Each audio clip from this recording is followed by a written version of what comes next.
cracking? How are you? What's cracking? Oh yeah. Happy Hump day. Wednesday. Wednesday again. Yeah, it is. There we go. Hey, I reckon I need a... You know how some YouTubers, I'm not regarding myself as a YouTuber, but I'm an athlete. Yeah. You know how some YouTubers have, thanks man, they say exactly the same like intro. I want one. You want one? Yeah, I want my own intro, but I need to create it. So during this vlog, I'm going to create it. We're going to develop it? Point. Okay. And an outro as well? But I feel like you've got your outro, which is like subscribe if you want. If you want, maybe like, or not. don't. Thanks, Mum. See you later. Yeah. Here we are, once again. Man, how was Seoul? It was really good, actually. There's a bit of a secret that we didn't really talk about much. I think, like, it wasn't a secret. It was just... I didn't feel the need to tell the world. Like, and I'm sorry to say it this way, but it's the only thing I can think about right now. Like everyone else does, when they racing these days, it's like they put like you need to tell people that you're racing. And I'm like, nah, why? So it wasn't a secret. It was just I just went over it just because I wanted to race, and it was cool. It was such a cool experience just to be over in Korea actually. But yeah, it was a good race. I'm glad I went. And then back to the drawing board now. 4 weeks until Melbourne. And then he said at one point he started guessing the age.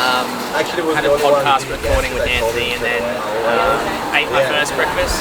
And then Toast with honey and banana.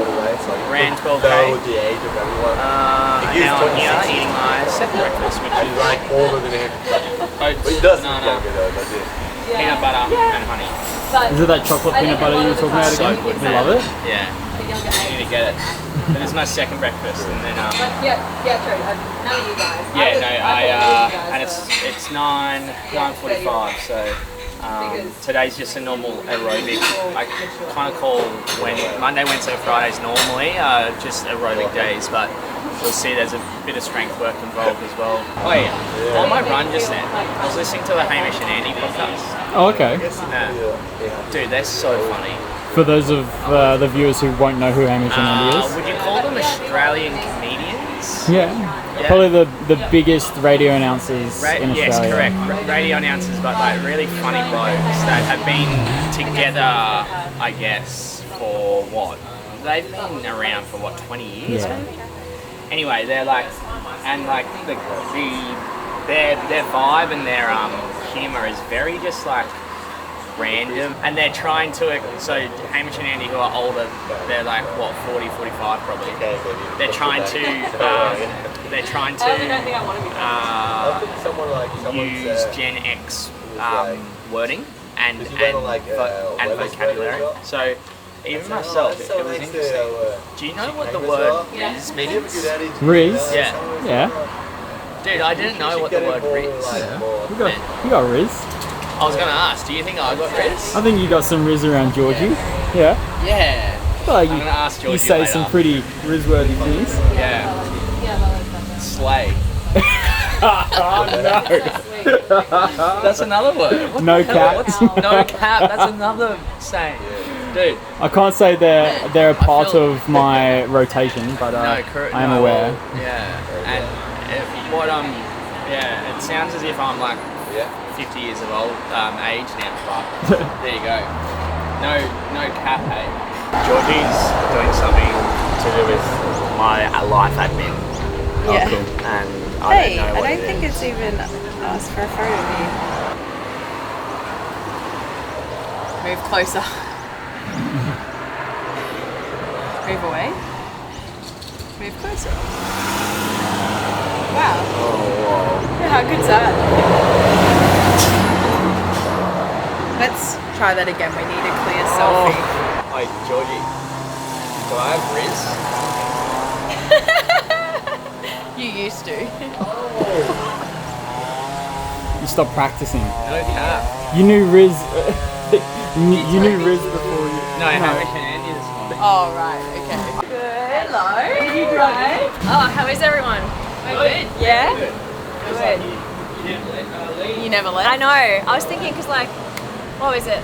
4 weeks ago since Hamburg, but then I was like, it was only like 8 weeks since I've seen you, but it feels like way longer. So we're at Mooloolaba Yard today.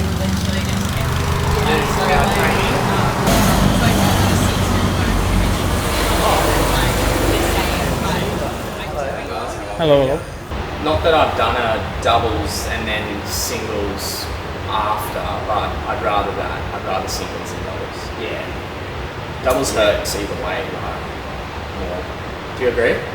Yeah, I think it does. Just the intensity, hey? Yeah, the intensity is. But the breaks are doubles nice. hurts more because you can push harder. I hate double. I hate it. Because you get that like little break, you get that little break just to be like when you're actually working, Yeah, well, really... but it's kind of like a teaser because you get these little breaks of like 20 seconds, but then you've got to go again, and then you've got to go again, and you start to get comfortable for that short second. Yeah, exactly. You got to go harder as well because of the intensity. That's true actually. I've never thought of it like that. I've always just thought, oh, the volume of the solo is just going to be worse, right? Just doing all of it, but I guess not. All right. Yeah. Just having a look at my first. I've got a strength piece to start off with. Deadlifts and jumping lunges. So obviously the contrast method once again. Actually, in fact, this morning's rig session at the yard. Actually, check out this. Whilst we're here, the yard is split up into two pretty much. So there's rig and turf. I'm actually on the rig side now, and the rig is the strength endurance side, right? This morning they did, as you can probably see, their kind of like contrast method this morning was incline bench press into partnered plate push-up. So like I spoke about that a couple of weeks ago about the contrast method really being important for HYROX athletes because, or athletes in general, right? Because we're trying to create as much muscle fibre recruitment as possible to create as much power as possible. And what they're doing this morning, what the yard members were doing this morning was pretty much really hitting that pushing explosive power by doing an incline bench press straight into those partnered plate push-ups. So I'm not doing that right now. I'm doing like a version of deadlifts and jumping lunges, but the same kind of like structure that goes behind the contrast method, all right? So I'm going to get stuck into that. Here we go.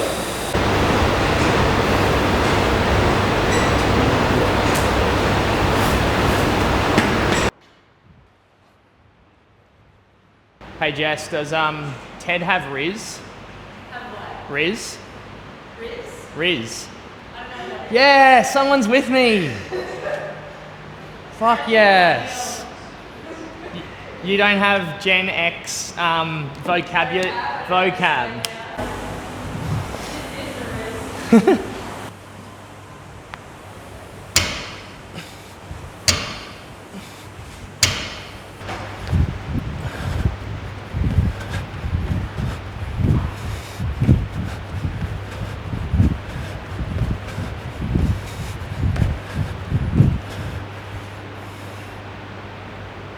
Georgie's got her second triathlon on the weekend. We're going up to Harvey Bay, which is about a 2.5 hour drive from here.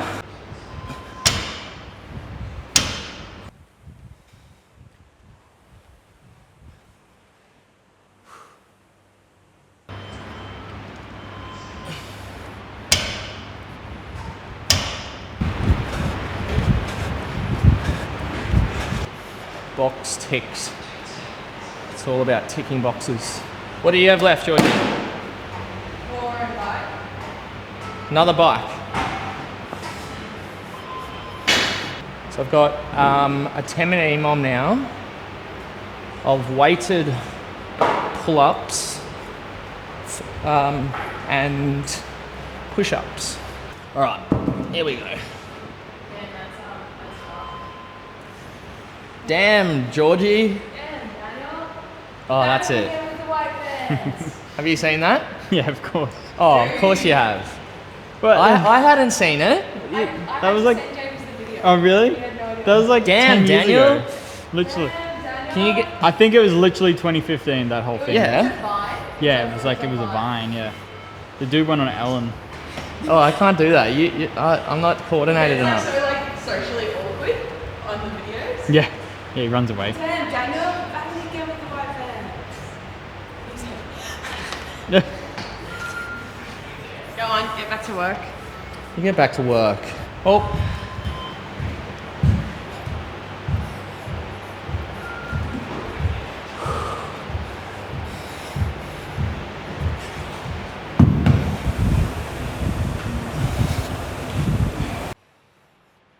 Need some cups.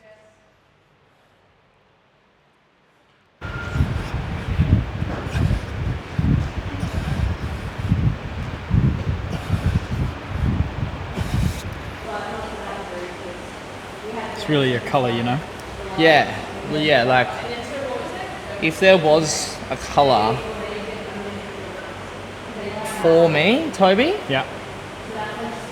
like it would 100% be this colour. Yeah? Yeah. I love it.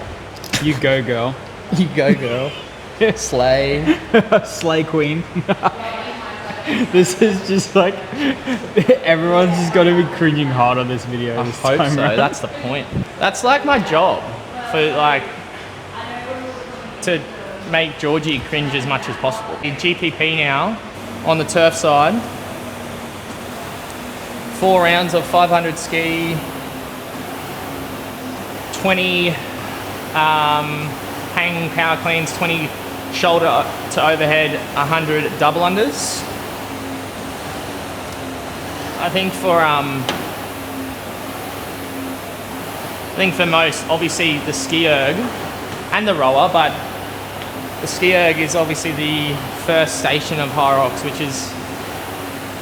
which is really important because you want to set yourself up for a good race. Hence why it's really important to make sure that you're spending time on both machines, right? The ski erg and the rower. I normally do a lot of Metcons or GPPs, general physical preparedness workouts with a set of like 500 each round on the ski erg, a set of 500 or 1,000 on the row. And the turf sessions here are pretty much exactly the same. They always incorporate at the yard, they always incorporate ski erg, biking, like echo bike, or the rower. So make sure you do not miss any of those turf sessions that have the Concept 2 machines involved. 520 power cleans. Shoulder 520, 20, 50.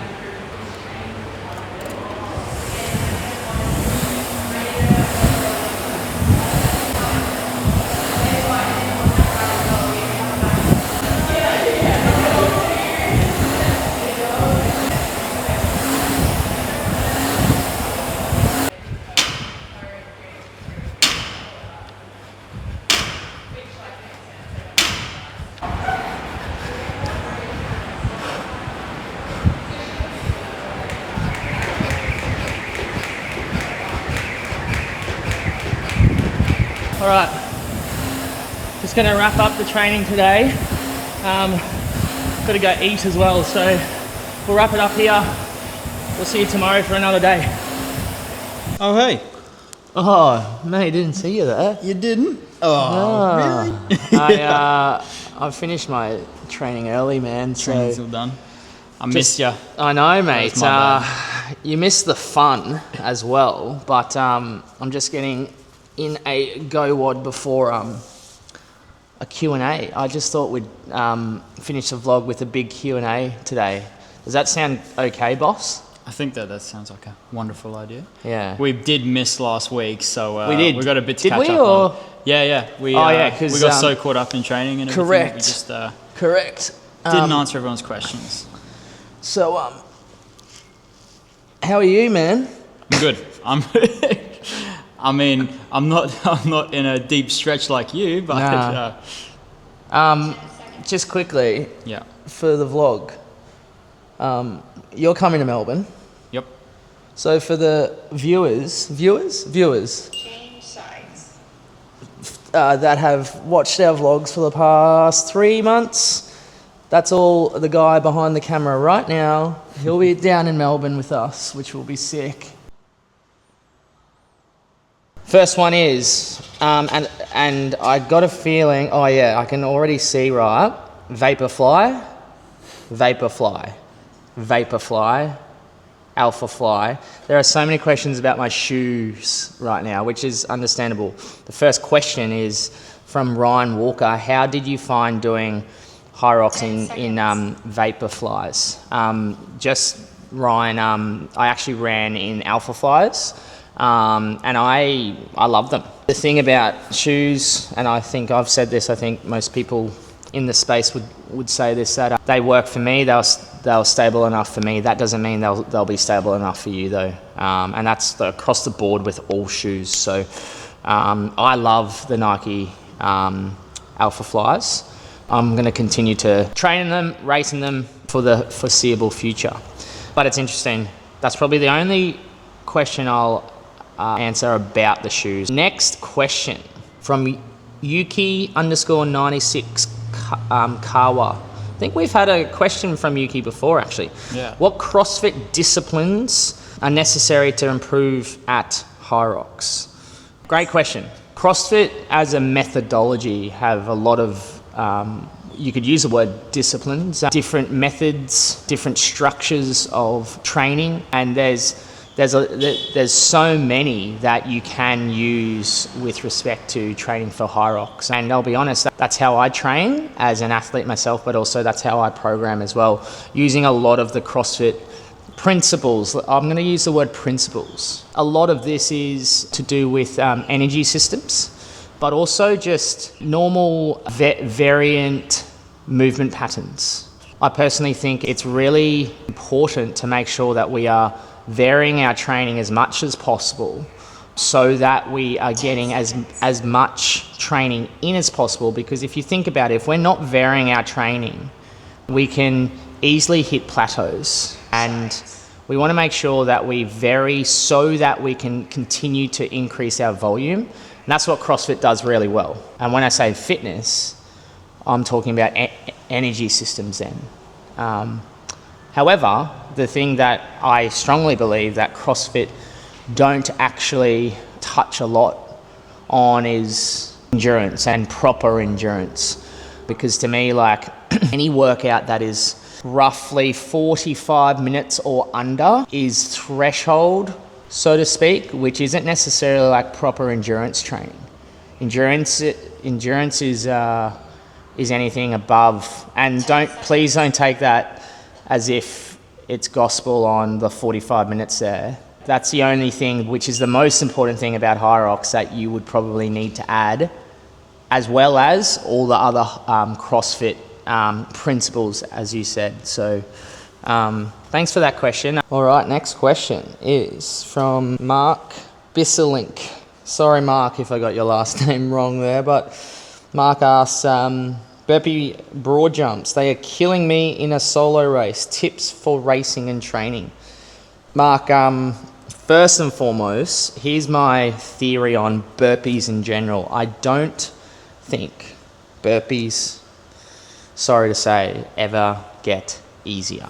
You can, however, train them to a point where you can sustain the cadence of burpees. You can sustain the pain of the actual movement more and more. So that doesn't mean they get easier though. I think with like a movement like a burpee, I think a lot of people think, oh, the more like burpees or the more like actual burpee work that you do equals they'll feel easier. I've learned that is not the case. It's not like a linear progression like that. I think, however, though, like as I said, you just get tougher and you can just withstand the pain if you do train them well, right? That's the first thing I'll say about burpees. Second thing is that any pushing off the ground movement, like push-ups, I'll just say, if you're not doing a lot of push-ups in your training, you should be for burpees. That's the first thing, because you've got to break down the burpee movement by the push-up movement and then the broad jump movement, right? So push-ups, push-ups, push-ups. And then from that, I strongly believe like a lot of plyometric work, whether it is broad jumps, but not just broad jumps, any type of plyometric work, single leg as well, box jumps as well, that can allow your body to try to produce as much force as possible. Lower limb force is really important for the burpee broad jump as well. So yeah, like it's a funny one, the burpees, because I've said this before, they don't get easier. You just get better at withstanding the pain. Next question from Leonor Camillo _PT, who is one of my athletes. So thank you, Leonor, for the question. What do you usually do to maintain your mental health as an athlete? Great question, because it's probably the most important aspect to performance, our mental health. I'm very lucky that I have the best support around me with, first of all, Georgie. And what I do is, and what we do is try to switch off when we can. That's the most important. We try to do that on a Sunday, which is my rest day. And we try to make sure our Sundays have nothing to do with fitness, training. We're still healthy, but nothing to do with, even HYROX, right? Because Sundays allows myself to reset. On top of that, like I think I take this for granted now, but Georgie and I have a rule where as soon as 5 p.m. hits, whatever we're doing, we're both getting ready for our nightly routine, and we have the next 3 hours, cooking dinner together, watching our show together, eating dinner, and then getting ready for bed. And I think that really is really healthy to switch off. I've learnt, and I've actually learnt this lately more than ever, that I tend to, and I think a lot of us tend to overthink socializing, overthink, I want to make sure that I get to bed early, need to make sure that my recovery is on point, and that's all well and good, but I've learnt lately that I'm not naturally a hermit, and what that means is I'm not naturally someone who just wants their own time 24/7 and stays at home all the time, and there's nothing wrong with that, but I'm a social being. I think it's more of a detriment if I actually become a hermit 24/7. If you're that way inclined and you do enjoy a social coffee, if you do enjoy a social bite to eat, it's better for you to say yes to that. Not all the time, but sometimes, because you'll come away with it with a full cup, right? Wesley Henning. Wesley, thank you for the question. How does the Coros heart rate compare with the chest? So I use a Coros watch, and then obviously this bicep band, more so because it, I'll be honest, it makes my bicep pop more. So that's the only reason why I actually use it. But in terms of the heart rate measurement, I actually believe that the closer the device is to your heart, the more consistent the actual heart rate will be. Hence why I do it on the bicep, not just this. But I strongly believe the chest strap probably is the way to go with respect to the most consistent heart rate readings that you can get. We might do 2 more. I like this question. From Belgian Blue Coaching. How come you're not much of a Hunter fan? And then guess what he says? In brackets, don't be a wimp and tell us how you feel. Brother, oh my God, I'm so sorry that you think if I don't answer this, I'm a wimp. I love Hunter. In fact, Hunter and I are going to go catch up for a matcha latte in Melbourne in a few weeks' time. We might actually go to the Melbourne Zoo to go visit his, what do you say, his lion's den. Next question. Last question, actually. Last question. We'll wrap it up. Last question from Caleb Atkins, or Atkin. What is your go-to breakfast if you have a race, such as HYROX, in the morning? Go-to breakfast is exactly what I have every morning, even on race day. And that is, well, I kind of have two breakfasts, so I'm actually going to state my two breakfasts. First breakfast is 2 pieces of toast, wholemeal toast, banana and honey. About 2 hours later, I'll have 100 grams of oats, honey, peanut butter, and another banana, bang, and protein powder. They're my 2 breakfasts, and I'll have them on race day, and I'll have them not on race day. And that's because I have it every day. You don't change up what you eat, and like especially what you eat, and especially what you do, just because it's race day. And that's a wrap, guys. Thanks so much for the questions. Once again, I actually stopped my Go Wad, by the way, if you didn't realize. So I'm actually going to finish that off. All right. That's the day done. Maybe, what's the thing? Subscribe. Maybe. Like, think about it. We didn't establish your intro this vlog either, did we? Didn't. Do you know what we should get everyone to comment down below what your intro should be. Comment down below what my intro should be, and it might be the intro to the next video. Yeah. All right. But hey, if you're around to like the thing and subscribe, or like if you have time, I know everyone's busy, but if you have time, I mean, I'd probably, like, if I saw you, I'd probably give you a hug. See you next time.